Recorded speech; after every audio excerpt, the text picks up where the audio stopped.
4:25 p.m. The Strait of Hormuz.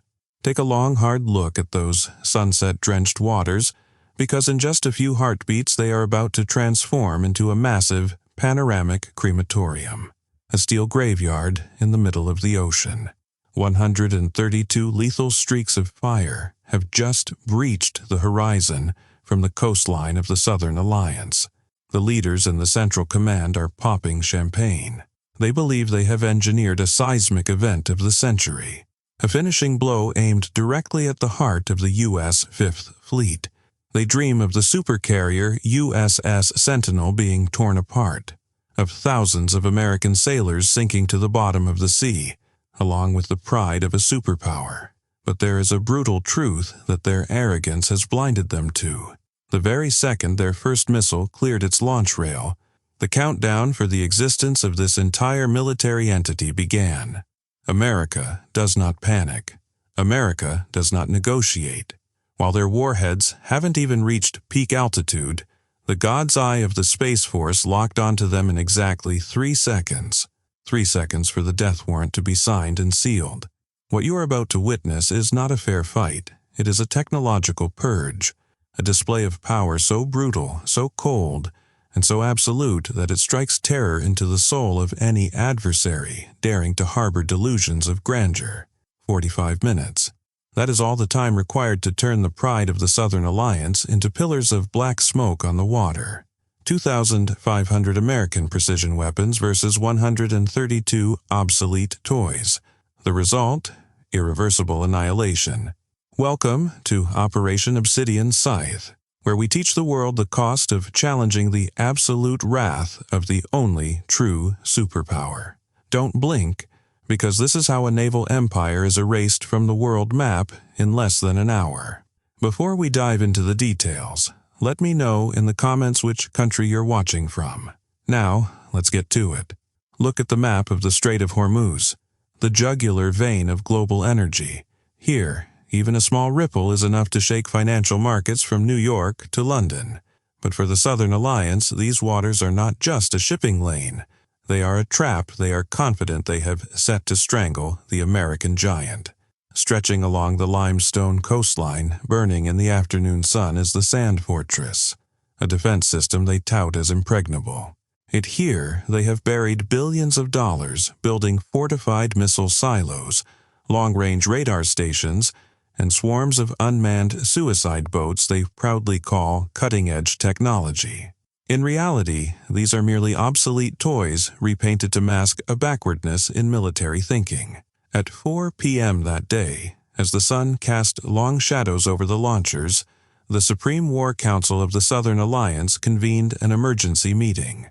In stifling closed rooms, delusion reached its peak. Under the pressure of economic sanctions and the towering presence of U.S. carrier strike groups, they made the most insane decision in modern military history: to execute a full-scale saturation strike, to erase the USS Sentinel and turn the Strait of Hormuz into a permanent no-fly and no-sail zone. Their objective? Not to damage a runway or intercept a few aircraft. They wanted a massacre. They wanted to see the pride of the United States Navy engulfed in red flames. The Alliance commanders believed this would be the world order-changing moment, a surprise blow under the sunset that would terrify Washington and force them to flee the Middle East forever. A laughably naive assumption. By 4:15 p.m., 12 strategic missile bases along the coast began to stir like predators baring their fangs. At the Sheshem complex, 25 Fleet Killer supersonic cruise missiles stood ready on their launch rails. In the underground caves of Bandar Abbas, 40 medium-range ballistic missiles were fueled. Additionally, over 60 explosive-laden high-speed boats lined up, preparing for a swarm attack they believed no defense system could handle in time. A total of 132 warheads. A sophisticated mix of low-flying cruise missiles and ballistic missiles plunging from the stratosphere. This was a textbook saturation attack. The Alliance calculated that by launching simultaneously from multiple directions, they would paralyze the Aegis defense grid, preventing American planes from taking off and clearing a path for death to touch the water. At exactly 4:20 p.m., just 5 minutes before the catastrophe began, the commander of the Southern Alliance stared at his screens and arrogantly declared, "This afternoon we will rewrite history.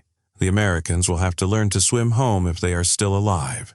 A tragically misplaced confidence. They believed they held the winning cards. They believed those 132 missiles were enough to checkmate a superpower. But they forgot one thing. America isn't playing the same game. America wrote the rules. Imagine you are a missile commander of the Southern Alliance. You have just pressed the fateful red button. You stand there, chest swelling with triumph, as you watch tens of tons of steel and high explosives recklessly tear through the afternoon sky, believing you have dealt a lethal blow to the American giant. But there is one thing you don't know, or perhaps choose to ignore due to a severe lack of military intellect. The very millisecond the massive heat bloom escaped the exhaust of your ballistic missiles, your fate was no longer in your hands.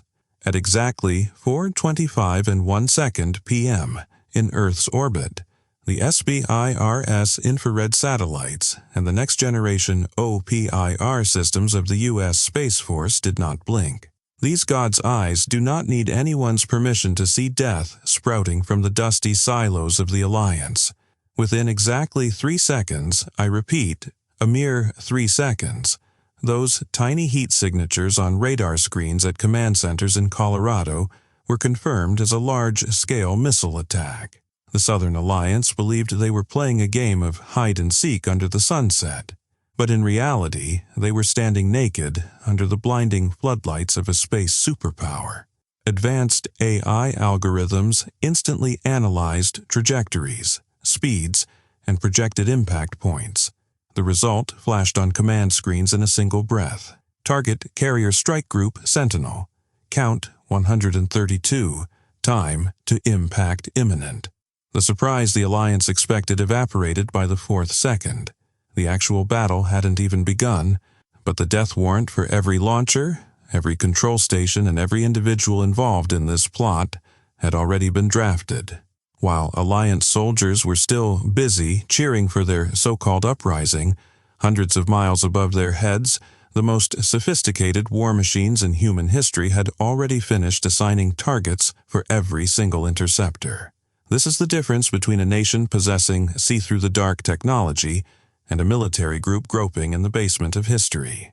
America does not wait for the enemy's missiles to get close before reacting. America determines the outcome of the war the moment it sparks. To the U.S. Space Force, those 132 missiles are not a military threat. They are merely numbers to be erased in a simple data processing problem. A problem where the final answer is always the humiliating failure of the attacker. 4:30 p.m. The skies over the Strait of Hormuz no longer belong to the clouds or the silent sunset. They have transformed into a massive meat grinder of steel and high-intensity explosives. Hold your breath, because what you are about to witness is not a Hollywood CGI production. It is the pinnacle of precision killing engineering. While the Southern Alliance commanders are counting down, waiting for the sound of an exploding American carrier, the heart of the fleet, the Aegis Combat System on the USS Sentinel and its escort destroyers has awakened. This is when the god of the seas speaks. Under the oversight of AI supercomputers, a technical massacre begins to unfold in vivid detail. The first layer of defense, SM-3 and SM-6. This is the peak of American military arrogance. Look at those 40 medium-range ballistic missiles of the Alliance plunging from the edge of space at Mach 12. But the AN/SPY-6 radars have them locked in an electronic vice from thousands of miles away. Whoosh, whoosh. The vertical launch systems on the Arleigh Burke-class destroyers spit fire. The result, direct kinetic energy collisions turn the enemy warheads into atomic dust at an altitude of 160 kilometers. An absolute humiliation for the Southern Alliance's defense industry. As the remaining debris in the swarm of fleet killer cruise missiles enter the lower tiers, the interceptor fire grid begins to roar. This is where the RIM-16 two ESSM and SM-2 Block IIIC complexes performed their duty. 64 interceptors etch lethal white streaks across the burning red afternoon sky. The enemy missiles plunge like blinded beasts, gambling on illusory luck. But American radars have them locked in a death warrant from which there is no escape. One by one, the pride of the Alliance is converted into smoldering scrap metal before they can even glimpse the carrier's mast. And let's not forget the flies below the surface. 60 suicide boats are trying to close in on the fleet.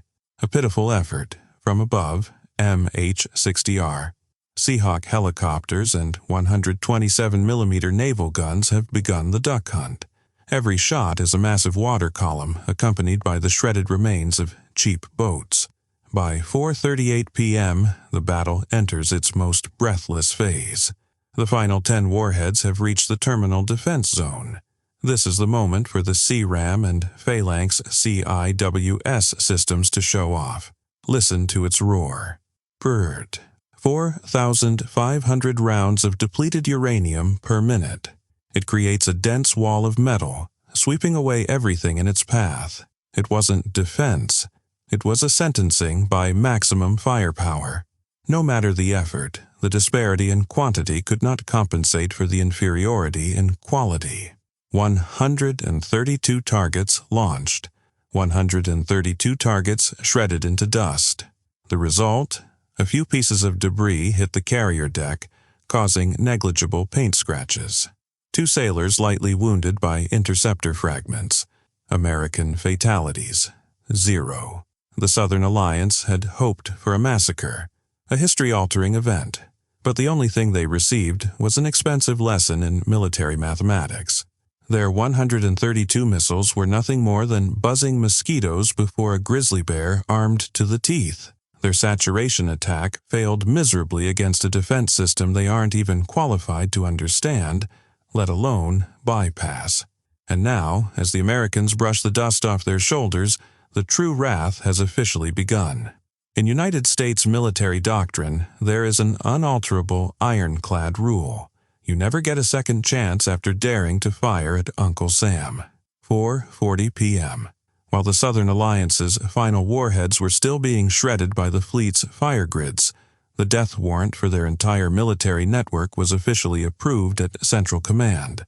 Look at this terrifying efficiency. America does not wait for damage assessments. America does not wait for meaningless diplomatic explanations. At the moment, radar confirmed the enemy attack trajectory. Operation Obsidian Scythe was activated. This was not a proportional retaliation. It was a surgical excision of the Southern Alliance's every aggressive capability. A living surgery performed without anesthesia. In the middle of the strait, the supercarrier USS Sentinel received a flash alert. The message was brief, but carried the devastating weight of total destruction. Authorized immediate retaliatory strikes. Targets all enemy missile facilities and launch sites, weapons-free. Within minutes, the flight deck of the USS Sentinel became a living hell for the enemy. The EMAL's electromagnetic catapults worked at full capacity, launching 70 F-35C Lightning IIs and F/A 18E/F Super Hornets into the crimson afternoon sky. Each aircraft carried 4 Stormbreaker Smart glide bombs, 2 HARM anti-radiation missiles, and air-to-air missiles for self-defense. That is nearly 400 high-tech guided weapons on these squadrons alone. That is enough firepower to turn any city into ash, and that was just the opening act. But the true nightmare for the Southern Alliance came from beneath the surface and from distant horizons. Deep beneath the cold waters of the Strait of Hormuz, 6 Virginia-class nuclear attack submarines moved into position. The vertical launch tubes opened. 200 Tomahawk Block 5 cruise missiles left their rails, tearing through the water's surface and forming lethal smoke trails headed straight for the Alliance coast. And from the distant airbase of Diego Garcia, 4 B-21 Raider stealth bombers, ghosts of the future, silently approached the enemy's air defense identification zone with 96 JASSM-ER stealthy cruise missiles in their bays. Each B-21 is a mobile death sentence, capable of erasing 24 strategic targets simultaneously without ever appearing on enemy radar. What is the disparity in warfighting philosophy here? While the adversary used 132 missiles hoping for a miracle, America responded with a firestorm of over 2,500 precision weapons. America does not strike to send a message. America strikes to ensure the enemy can never send another message through force again. This is a war machine lubricated by technology and absolute resolve. The Southern Alliance signed its own death warrant with its arrogance, and now the Obsidian Scythe is falling with the full weight of a superpower. 4:50 p.m. Before the first bomb even touched the ground, the U.S. military performed a frontal lobotomy on the Southern Alliance's entire defense system. This is the moment when silence is more terrifying than an explosion. While the Alliance air defense commanders were still struggling to explain why 132 of their missiles disappeared from radar after just a few minutes, darkness enveloped them. Not the darkness of the sunset, but the darkness of absolute technical blindness. 15 EA-18G Growlers, the wizards of the sky, closed in on the coast. In an instant, every enemy radar screen became a mess of useless white noise. The air defense systems that the Alliance once advertised as steel cliffs or stealth killers suddenly became silent blocks of iron under the afternoon sky. This isn't just an attack. It is a technical humiliation. The missile complexes they were so proud of are now nothing more than expensive toys in the desert awaiting execution without any capability to fight back. Look at that helplessness. In the middle of an electromagnetic storm, enemy commanders scream in vain as their million-dollar equipment becomes useless. They are standing there naked before the absolute electronic power of a superpower. The Americans have proven that if you cannot see us, you cannot touch us, and you certainly cannot survive. Following close behind the jamming was the nightmare known as HARM. 150 of the latest generation AGM-88 EAARGM anti-radiation missiles were launched. They don't need a guide. They simply sniff out radar waves and home in like frenzied hounds. In less than 120 seconds, the Alliance's early warning network within a 400-kilometer radius fell completely silent. Broadcasting stations were blown apart, and control centers were fried by electromagnetic energy and fragmentation warheads. Now, the Southern Alliance sky is an open door, and the American giant is stepping through with a sledgehammer in hand. The surgery was a resounding success. The Alliance's military nervous system has been completely severed. No communication, no radar, no unified command. The entire enemy military is now just dead cells twitching in despair before the actual rain of steel falls. This is the face of modern warfare. One side possesses see-through-the-dark technology while the other is groping in a dark basement, awaiting the scythe of the Grim Reaper. America didn't just blind them. America stripped away their right to fight. The arrogance of the Southern Alliance led them into a trap where even surrendering becomes difficult, because there's no equipment left to communicate. Enjoy this terrifying silence, for it is the prelude to an explosion that will rock the entire history of the Middle East. 5:05 p.m.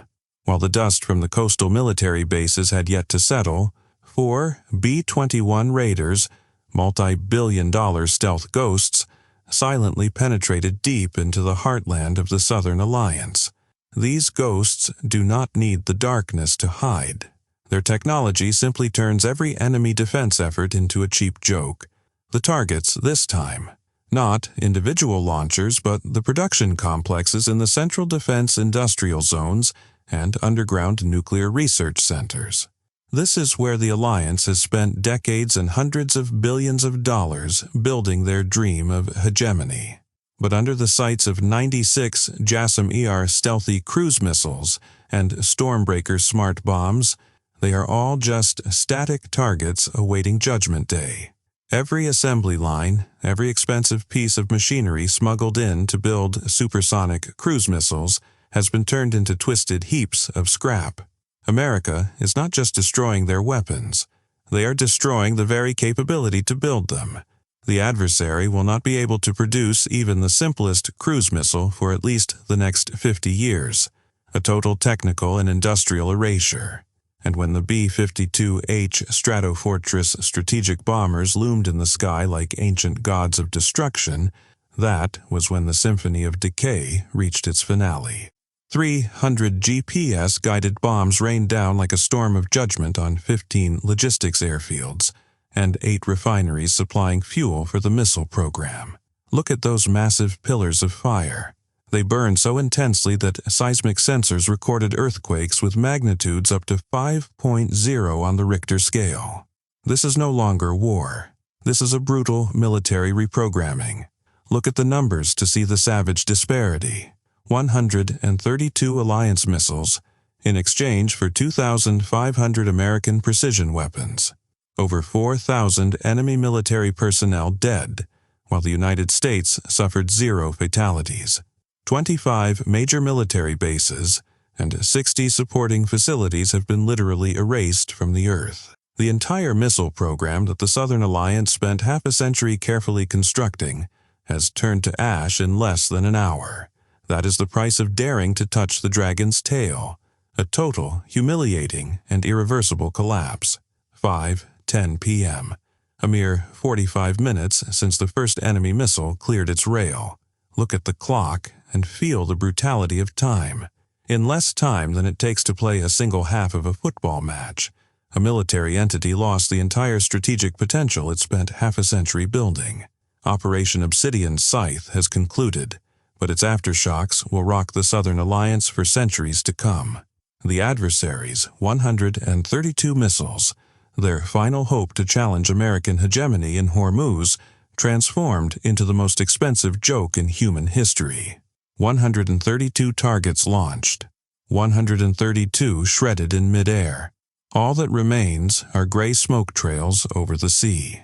In exchange for a few paint scratches on an American carrier and 2 lightly wounded sailors, the adversary paid with the lives of over 4,000 soldiers and the total collapse of its strategic missile program. This was not a war. This was a message written in fire and steel. America has proven to the world that the gap between a regional power and a global superpower is not measured in miles, but in technological supremacy and the will to annihilate. 2,500 precision weapons rained down like a purifying storm. 25 key military bases turned into pits of ash. 8 refineries, 12 command centers, 40 radar stations, and scores of missile factories were literally erased. The Southern Alliance wanted a new Pearl Harbor, but they only received a death warrant with no right to appeal. The arrogance of the leaders led their military into an inescapable meat grinder. Any attempt to rebuild will take decades and trillions of dollars, but the belief in their strength was permanently shattered in those 45 fateful minutes. Now, as the gun smoke drifts away over the Strait of Hormuz under the late sunset, a cold reality remains. Never touch the dragon's tail of the United States. Never mistake restraint for weakness, because when the American hammer falls, it does not stop until the enemy is nothing more than a historical footnote on stupidity. The lesson of Obsidian Scythe is simple. When you challenge a superpower, you aren't just betting against their military. You are betting against your own existence. 45 minutes to erase a naval empire. 45 minutes to redefine the world order. This is not Hollywood drama. This is validated engineering fact. In 2019, during Operation Sentinel Watch, the U.S. Fifth Fleet conducted a full-spectrum defense exercise simulating a massive saturation attack scenario identical to what we just witnessed. The results were classified but later partially declassified for deterrence purposes. Over 120 simulated threats were engaged across multiple vectors simultaneously. Interception success rate, 97.3%. Response time from detection to first interceptor launch, 4.2 seconds. Time to neutralize entire threat package, under 8 minutes. The exercise validated decades of investment in integrated air and missile defense architecture. It proved beyond any doubt that no regional military force possesses the capability to overwhelm American carrier strike group defenses through saturation tactics alone. The physics simply do not support it. The sensor networks are too robust, the interceptor magazines too deep, the command and control systems too fast, and the retaliatory firepower too devastating. This is not theory awaiting battlefield validation. This is proven doctrine backed by real-world testing and billions of dollars in hardware sitting ready to execute at a moment's notice. What do you think of this brutal American retaliatory power? Would any nation dare to repeat this mistake? Leave your thoughts in the comments below. And if you want to witness more displays of ultimate military might, don't forget to like, subscribe, and hit the notification bell. We will be back with the most breathtaking war scenarios. Here is your debate question. Can any military force in the world successfully execute a saturation attack that overwhelms U.S. carrier strike group defenses? Or is this just fantasy propaganda fed to soldiers who don't understand the technology gap? Drop your country and your honest military assessment in the comments. Let's separate the believers from the realists. Let's see who truly understands the mathematics of modern naval warfare. Remember this lesson well. The Strait of Hormuz is not a playground for reckless adventurism. The U.S. Fifth Fleet is not a target. It is a steel fortress floating on water, defended by warriors who live and breathe the art of war, backed by technology that turns enemy aggression into statistical data for after-action reports. You can bring 100 missiles, you can bring 1,000. But if you cannot defeat the layers of American defense architecture, all you are doing is donating expensive hardware to the bottom of the Persian Gulf and writing your own obituary in the history books. Arrogance kills. Technology dominates. America finishes. Victory is ours.